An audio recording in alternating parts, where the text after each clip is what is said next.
अमिता जी, गंगानगर से। राधे राधे महाराज जी। महाराज जी, मैंने अपने हिसाब से सबको, पारिवारिक जनों को खुश रखने का प्रयत्न किया, पर मुझे हमेशा अपमान और तिरस्कार ही मिला है। मैं महाराज जी हार चुकी हूँ। मन करता है कि कुछ प्रयास ही ना करूं। अब मैं जानना चाहती हूँ कि अभी मुझे क्या करना है। नाम जप करो, भगवान का चिंतन करो, और ये सब लोग सुन लो, संसार में मायाकृत छल कपट ये सब भरा हुआ है। हम जब किसी को प्यार करते हैं, किसी को सम्मान देते हैं, किसी का मंगल चाहते हैं, तो हम ये ना चाहें कि वो हमको पलटकर ऐसा प्यार दे, वो हमारा मंगल करे, क्योंकि वो नहीं करेगा। ये आपका ही प्रश्न नहीं है, ये लाखों लोगों का प्रश्न है कि वो अपने सास ससुर, अपने परिवार की सेवा करते हैं, बाद में निंदा ही मिलती है, बाद में तिरस्कार ही मिलता है, धोखा ही मिलता है, अपमान ही मिलता है। तो हम इसे भगवान के लिए करें, इंसान के लिए नहीं। अगर हम अपने सास ससुर की सेवा करते हैं तो उससे हमारे भगवान प्रसन्न हो जाए, पति की सेवा करते हैं भगवान प्रसन्न हो जाए, परिवार की सेवा करते हैं भगवान प्रसन्न हो जाए, तो इससे क्या होगा कि वो हमारे साथ अगर कड़ुआ व्यवहार करे तो हमें दुख नहीं होगा कि ये उनका कर्म है, हमने जो उनके साथ किया वो हमें भगवान देंगे, वो जो कर रहे हैं उसको भगवान देख रहे हैं। जब हम उनसे चाहते हैं कि हमने तुम्हारे साथ अच्छा व्यवहार किया, आप हमारे साथ बुरा व्यवहार ना करें, तो फिर हमें दुख होगा, क्योंकि वो बुरा व्यवहार करेंगे। चाहे आप जितनी सेवा कर दो, पर जब देखोगे तो ईर्ष्या, अपमान, तिरस्कार ये आपको पलट कर मिलेगा। ये संसार का ऐसा नियम ही है। इसलिए हम भगवान के लिए करें और अपने भगवान को प्रसन्न करने की भावना करें। जैसे देहाती भाषा में कहते हैं, नेकी कर दरिया में डाल।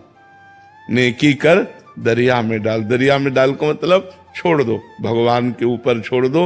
वो व्यवहार तुम्हारे साथ अगर बुरा कर रहा है तो भगवान देख रहे हैं, आपने अच्छा किया तो भगवान देख रहे हैं, आपको अच्छा का फल मिलेगा और उसको बुरा का फल मिलेगा। रुचिका जी। श्री श्री हरिवंश महाराज जी। महाराज जी, आपको कहते सुना है कि गृहस्थ जीवन में भगवत प्राप्ति आसान है मुकाबले विरक्त के, लेकिन एक गृहिणी के जीवन में बहुत सी चुनौतियां, कठिनाई होती हैं, इसलिए मन में भाव आता है कि अगले जन्म में ब्रिजवास मिले और विरक्त वेश में। महाराज जी, ऐसा आवश्यक है? ब्रजवास मिले तो बढ़िया बात है, विरक्त भेष भी मिले ये भी बढ़िया बात है, लेकिन विरक्त भेष कितनी कठिनाइयों से गुजरता है, मतलब बहुत कठिन है। जैसे आप एक गृहिणी हो, भूख लगी तो आपको भोजन तो मिल गया, आपके अंदर काम वेदना हुई तो गृहस्थ धर्म में हो ना, आपके अंदर मोह आया तो गृहस्थ धर्म में हो ना। लेकिन एक विरक्त को, जो भगवान के मार्ग पर, उसके अंदर काम वेदना आई, अब उसे केवल सहना है, केवल सहना है, दूसरा कोई उपाय नहीं है। अंदर ही अंदर वो सह रहा है, व्याकुल हो रहा है, अंदर व्यथा पैदा हो रही है। सोचो, मतलब थोड़ी देर अलग होकर के सोचो, गृहस्थ से अपने को अलग मान के देखो। अब आपको रहना कहाँ है, अब आपको खाना कहाँ है, अब आपके अंदर जो वासनाएं हैं, आपका जो मनोरंजन आप खिलवाड़ समझते, माँ के प्रेम को तोड़ना, पिता के प्रेम को तोड़ना, भाई भाभी परिवार के प्रेम को तोड़ना, सबके प्रेम को तोड़कर भगा। ना भोजन मिल रहा है, ना वास की व्यवस्था है, ना कोई प्यार से बात करने वाला है, जहां देखो वहीं सब तांडव माया का दिखाई दे रहा है, कहाँ भाग के जाए, किससे जाए। तो इसलिए वो हमें लगता है कि विरक्त होना बहुत कठिन मार्ग निर्वाह। साल दो साल हो, पूरे जीवन है, साल दो साल का नियम हो कि आपको ब्रह्मचर्य से रहना है, आपको वैसे रहना, चल जाएगा। पूरे जीवन नियम से रहना, मान लो 40 साल 50 साल संयम से रहा और थोड़ा सा गलती हो गई तो कोई मानेगा क्या उसको? गलत ही तो मानेगा उसको कि गलत है, ये गलत ही मानेगा। ये नहीं मानेगा कि 50 साल से लड़ रहा है, आज कहीं फेल हो गया तो चलो क्षमा करो, आगे बढ़ो। तो विरक्त भेष तो बहुत कठिन भेष है।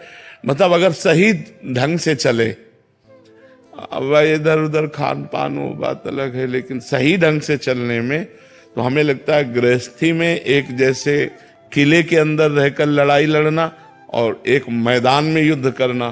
तो मैदान में युद्ध है, खुले चौड़े पर मैदान में युद्ध है संत का, और गृहस्थी में किले के अंदर की लड़ाई है। काम क्रोध लोभ मोह मद मत्सर ये 6 शत्रु आक्रमण करते हैं तो सारी व्यवस्था गृहस्थी में होती है।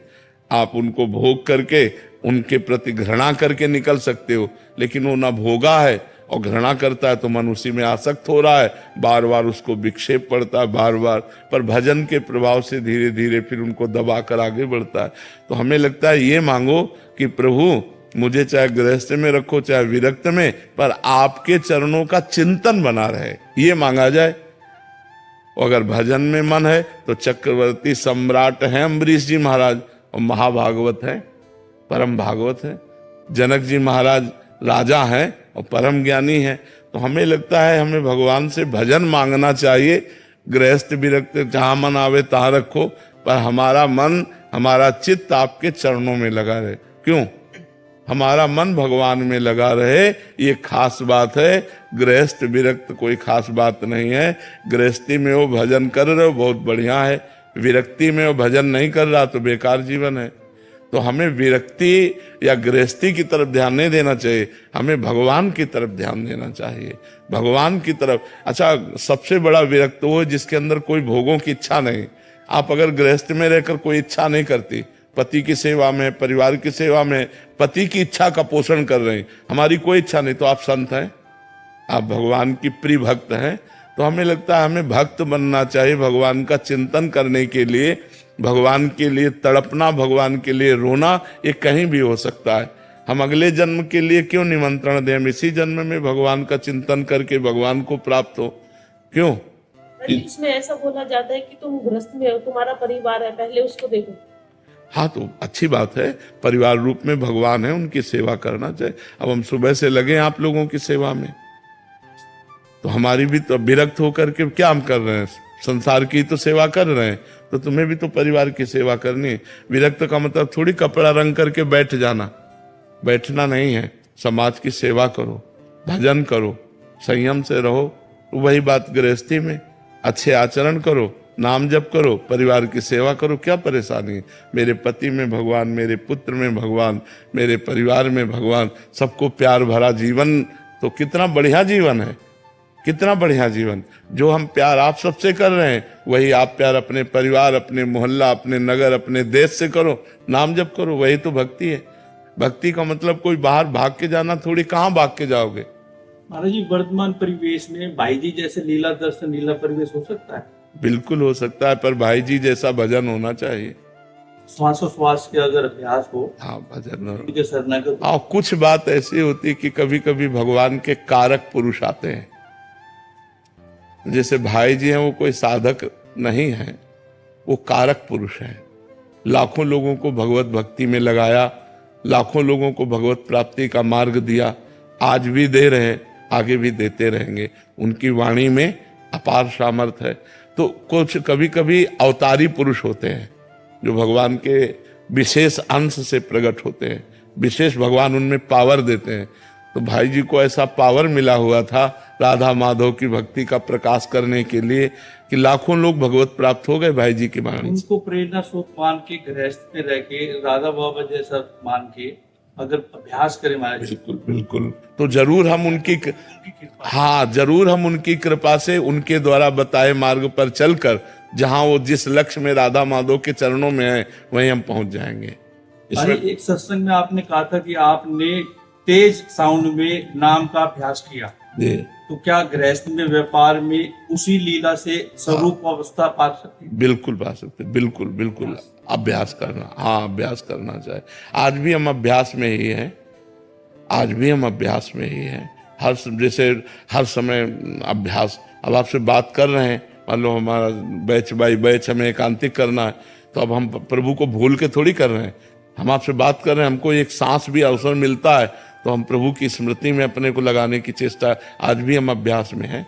अभ्यास योग युक्तेन चेतसा नान्यगामिना, चित्त कहीं जाए ही ना, केवल प्रभु में रहे, ऐसा जीवन भर अभ्यास करना पड़ता है। 2 वर्ष पहले राधा वाटिका महाराज जी से शरणागति ली थी जी, तो सतत अभ्यास है, सतत सत्संग आपका है जी, किंतु कहीं कुछ रुकावट है जो आगे बढ़ो। उन नाम के द्वारा नष्ट हो जाएंगे, आपको चिंता नहीं करनी, नाम के द्वारा नष्ट हो जाएंगे। पिंटू जी छत्तीसगढ़ से, राधे राधे महाराज जी। महाराज जी, मैं अपनी ही थाली में एक कोने में शामा शाम को मन ही मन भोग लगा के भाव से रख देता हूँ, फिर आखिरी में उस प्रसाद को प्रसाद मानकर खा लेता हूँ, तो क्या महाराज जी सही है?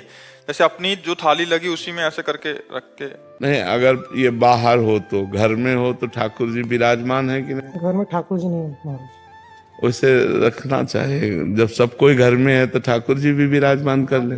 घर में जमीन में भोग लगा देते हैं, थाली के नीचे जमीन में, फिर वो बाद में व्यर्थ चला जाता है। तो मुझे नहीं, थाली के नीचे भोग कब लगाने का कोई विधान नहीं। वैसे ही करते हैं घर में, तो मुझे अच्छा नहीं लगा, व्यर्थ चला जाता है ऐसे करके, तो फिर मैं वैसे ही करता हूँ। देखो, भोग लगाने का विधान ये है कि प्रगट में अगर ठाकुर जी घर में हैं तब तो उनके सामने थाली पर धरावे और 10-15 मिनट बैठकर नाम जप करे और भावना करे भगवान पा रहे हैं।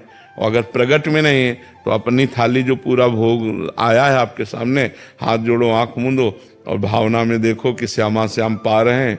थोड़ी देर 1-2-4 नाम जप करो और जय हो प्रभु आपके, और हृदय में भी तो वही बैठे हैं, पा रहे हैं, ऐसा भाव करना चाहिए। जमीन में भोग। स्वाति जी मुंबई से।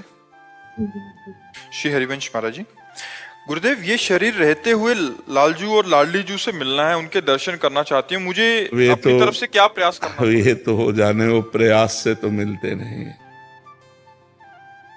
प्रयास से नहीं मिलते हैं, तड़पने से मिलते हैं। वो तड़पन आ जाए हृदय में कि जिया न जाए, दरस बिन दूखन लागे नैन। नहीं खान पान ते भावे है, नहीं कोमल वसन सुहावे है, सब विषय लगे ते खारा है, हरियासिक का मग्न आ रहा है। बस हृदय एक कराह रहा है, एक अंदर आर्त भाव, कम मिलोगे कम, तब मिलते हैं। वो साधन भजन तो तड़पन के लिए है, लालसा के लिए है, लेकिन मिलते प्रभु तभी हैं जब रो रो करके हम उनको पुकारते हैं। कबीरा हंसना छोड़ दे, रोने से कर प्रीति, बिन रोए किन पाइया प्रेम प्यारा मीत। ऐसा भजन होने लगे कि एक एक नाम आंसुओं से डुबो डुबो कर हमने राधा राधा राधा, फिर वो कृपा करें और हमारे सामने प्रकट हो जाता है। ऐसी किसी जप तप में सामर्थ्य नहीं, रो रो करके जिन्होंने आर्त भाव से पुकारा, भगवान ने उन पर कृपा की, तो हमारा बल रोना ही है। रुदुस्वरम राजन कृष्ण दर्शन लालसा। गोपी जनों ने जब हर उपाय कर लिया और भगवान प्रकट नहीं हुए तो सब एकत्रित होकर रोने लगी, और जब आर्त भाव से रोने लगी तो तासा माविर भूत छौरी समय मान मुखाम्बुजा, पीतांबर धरा सृग्वी साक्षात मन मन मन था। भगवान पीतांबर धारण किए हुए, काम को भी मूर्छित कर देने वाले, काम के भी मन को मथने वाले भगवान श्याम सुंदर उन्हीं के बीच में प्रकट हो गए। तो रुदु सुस्वरम राजन, रोने से, बिन रोए किन पाइया प्रेम पिया। तो भगवान के लिए रोना आए, हमें तड़पना आवे। जैसे भूख में हमें केवल भोजन सुहाई देता है, प्यास में केवल पानी सुहाई देता, रबड़ी नहीं सुहाई देगी। हम बहुत प्यासे हों और हमको रबड़ी दी जाए अधौटा तो हमको अच्छा नहीं लगेगा, हमें लगेगा पानी पिलाओ। ऐसे ही हमको कुछ अच्छा न लगे, लगे भगवान मिल जाए, भगवान मिल जाए। अब केवल भगवान चाहिए, तब भगवान मिल जाते हैं कृपा करके।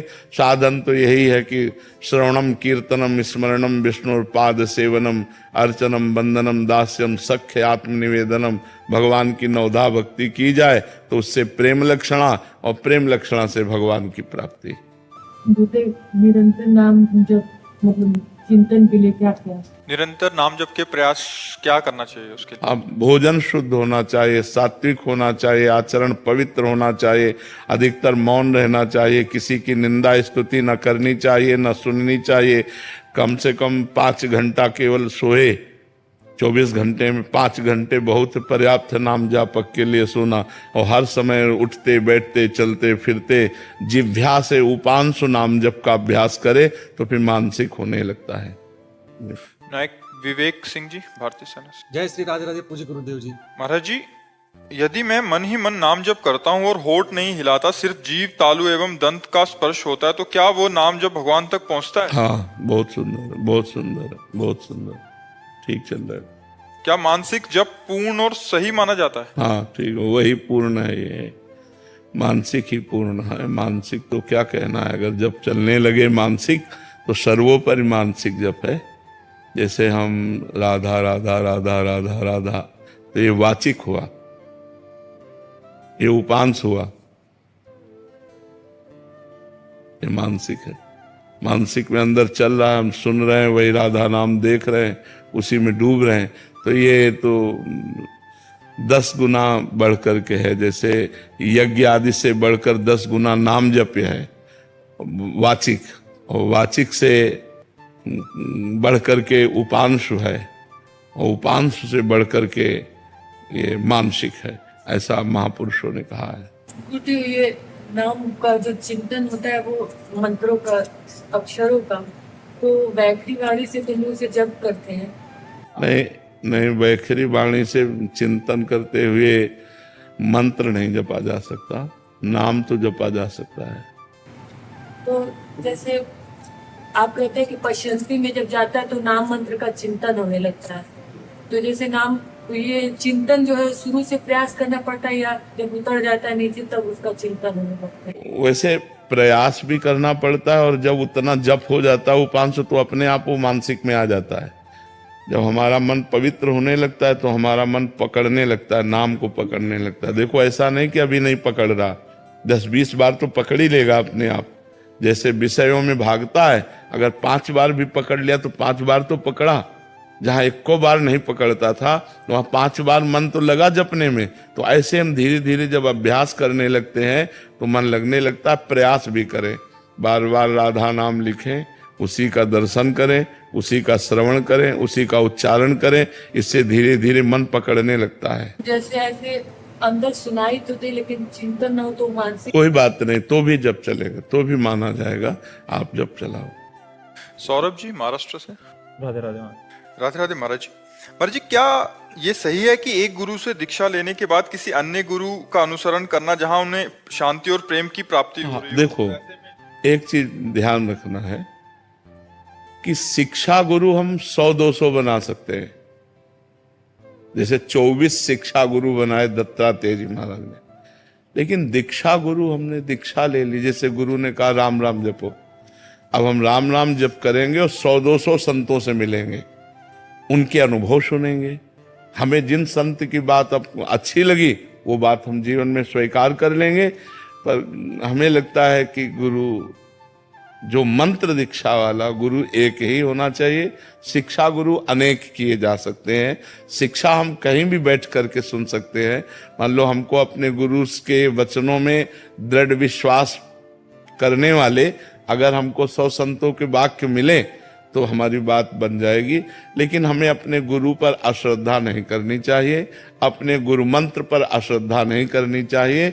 यदि हम अपने गुरु द्वारा दिया हुआ मंत्र और नाम जप करेंगे और सब संतों का संग करें और अपने गुरु के अनुकूल बात सुने, बात समझना है, सब संतों का संग करें पर बात वही पकड़ें जो हमारी साधना को पुष्ट करे, तो हमारी बात बिगड़ेगी नहीं। हम चाहे 100 संतों से संग करें, हमारा कुछ नहीं बिगड़े। अब ये नहीं कि हम जहां संग किया वहीं गुरु बना लिया, फिर उनको छोड़ा, फिर उनको, ये ऐसे नहीं। गुरु एक है। शिक्षा दीक्षा सत्संग हम हजारों जगह सुन सकते हैं, तो वो बात अलग है। हम जो मंत्र दीक्षा लिए हैं वो एक ही जगह से, ऐसा चलना चाहिए हमें लगता है। और अगर गुरु पर अश्रद्धा हो जाए तो गुरु मंत्र पर तो अश्रद्धा नहीं होनी चाहिए ना। मान लो गुरु से आपका मन नहीं मिलता किसी भी कारण से, तो गुरु जी ने कहा है कि आप राधा राधा रटो, तो आप राधा राधा रटो, उसी से कल्याण हो जाएगा। दूरी बना लो, राधा राधा रटो, कल्याण हो जाएगा। निंदा करने की जरूरत क्या है, गुरु बदलने की जरूरत क्या है? हमें तो ऐसा लगता है। क्यों महाराज जी, इसमें थोड़ा सा विस्तार चाह रहा था। महाराज जी, जैसे कुछ हर एक संत भगवान के सिद्धांत अलग अलग होते हैं, साधना पद्धति के, जो तो उसी में हमने कहा जो अपने गुरु सिद्धांत से बात मिलती हो, जो हमारे गुरु वचनों को पुष्ट करता हो, वही सत्संग हमें स्वीकार करना चाहिए और सुन सबका लेना चाहिए। कभी कोई संत भगवान जो वरिष्ठ होते हैं उन्होंने कोई आज्ञा कर दिया जो गुरुदेव के सिद्धांत से थोड़ी अलग जा रही है, नहीं तो मानना वो मतलब सुन लें बट अपने गुरुदेव या उनके आगे प्रस्तुत कर दें? नहीं मानना चाहिए। अपने गुरु के सिद्धांत से ही चलना चाहिए। जो सत्संग हमारे गुरु जी के सिद्धांत को पुष्ट करता है हम वही बात मानेंगे, हम अन्य बात नहीं। संत अवज्ञा तो नहीं हो जाएगी? नहीं, इसमें प्रगट में वैसे हमें लगता है कोई भी सुलझा हुआ संत आज्ञा ही नहीं करेगा, कोई भी सुलझा हुआ संत ऐसी आज्ञा ही नहीं करेगा जो आपके गुरु से आपको अलग करे, आपके गुरु के सिद्धांत से आपको अलग करे। अगर ऐसी आज्ञा है तो मुझे लगता है फिर नहीं माननी चाहिए। अपने गुरु में श्रद्धा, अपने गुरु मार्ग में पुष्टता, यही सत्संग का प्रभाव है। गुरु विमुख कर देना मतलब हरि विमुख हो जाना, फिर बात नहीं बनती है। एक तो महाराज जी तो साधना संबंधित हो गया, एक उन्होंने कोई ऐसी सेवार्थ कार्यों में आज्ञा कर दी, आप प्याऊ बनाओ, मान लीजिए गौशाला बनाओ, तो अपने गुरु से इसकी आज्ञा लेनी चाहिए या वो कार्य कर सकते हैं अगर हमारे सामर्थ्य है, या नहीं भी है तो हम कैसे उसको नहीं? पहली बात तो है कि हर कार्य के लिए गुरुदेव की आज्ञा अनिवार्य है यदि हम परमार्थ पे चलते हैं। देखो भगवान राम धनुष उठा रहे हैं तो गुरु ही प्रणाम मन ही मन कीन्हा, पहले गुरुदेव के चरणों में प्रणाम किया फिर धनुष उठा। मतलब हर एक कार्य अपने गुरुदेव की आज्ञा, गुरुदेव को नमन। गुरुदेव, अब जैसे किसी संत ने कहा कि आप पौशाला खोलिए, जी महाराज जी गुरुदेव भगवान से बात करते हैं, खुली बात है, हम अपने गुरुदेव भगवान से बात करते हैं और गुरुदेव भगवान सहमति दे देते हैं कि हाँ खोलिए, हमारे पास धन है तो हम पौशाला खोल देते हैं। लेकिन डायरेक्ट किसी बात को हम तब मानेंगे जब हमारे गुरुदेव की अनुमति होगी। हाँ, एक कोई आए थे तो कह रहे थे कि उन्होंने, किसी ने, पूज्य जन ने बोला है कि 1 साल तक यहाँ भंडारा कराया जाए, तो मतलब वो इतना ज्यादा हो गया कि उनकी आज्ञा का उल्लंघन करें तब दिक्कत, और यहाँ से एक महाराज जी की एक दिनचर्या है उसमें बाधित हो रही है, हमारी साधना बाधित हो रही है, तो महाराज जी उसमें नहीं, हो जाता है। इसमें चाहिए कि अपने गुरु से आज्ञा ले लेनी चाहिए। अगर हमारे पास धन है और किसी संत ने कहा है 1 साल भंडारा करो, तो ये बात हम मानते हैं, पर हमारे गुरु जी की क्या इसमें अनुमति, आज्ञा है? बिना उनकी आज्ञा के हम नहीं कर सकते। ऐसा जरूर निष्ठा रखनी चाहिए, अपने गुरु जी से अनुमति और आज्ञा लेनी चाहिए, तभी बात सिद्ध होगी, सिद्ध बात तभी होगी। नहीं ऐसे कभी कोई कुछ बोल रहा है, कभी कोई कुछ बोल रहा है, कभी कोई कुछ बोल रहा है, तब तो आप परेशान हो जाओगे। कि संत अवज्ञा न हो जाए तब तो आप परेशान हो जाओगे। कुछ दिन किया तो कह रहे जो महाराज जी ने एक पद्धति बताई थी अपने पूजन की, मेरी श्री जी की सेवा ही छूट रही है, मेरा नाम जब छूट रहा है, तो मतलब वो एक, इसीलिए हमने कहा कि सत्संग सब जगह सुने और जो गुरु के सिद्धांत और गुरु की आज्ञा को पुष्ट करने वाली बात हो वो बात सुन ले, और बकाया सब भगवान की चर्चा है, प्रणाम करके चल रहे। महाराज जी जैसे बचपन में मतलब जानते नहीं थे, गुरु दीक्षा हो गई है, लेकिन जो गुरुदेव भगवान है, लाइक हमारे मम्मी पापा सबकी जो दीक्षा हुई है, तो उस समय उन लोगों की दिनचर्या उन्होंने बताई नहीं। तो गुरुदेव भगवान, हमने तो ऐसे राधा नाम पहली बार सुना और राधा राधा जप रहे हैं। हाँ, अब जैसे एकदम बचपन में गुरु मंत्र तो थोड़ा जब तक विवेक ना हो, हमें पता ही नहीं है कि गुरु क्या होते हैं, गुरु मंत्र क्या होते हैं, तो फिर उस समय नहीं, उस समय नाम भगवान का जपने की प्रेरणा करनी चाहिए। गुरु मंत्र तब देना चाहिए जब थोड़ा ज्ञान प्रकाशित हो जाए, कि वो समझे गुरु मंत्र क्या होता है, गुरु क्या होता है, सतमार्ग क्या हो। तो जैसे अब आपकी अवस्था है, अब आप समझ रहे हो, तो समझ करके उस मार्ग को स्वीकार करने में कोई दोष नहीं। यशाश्री जी मुंबई से। राधे राधे महाराज जी।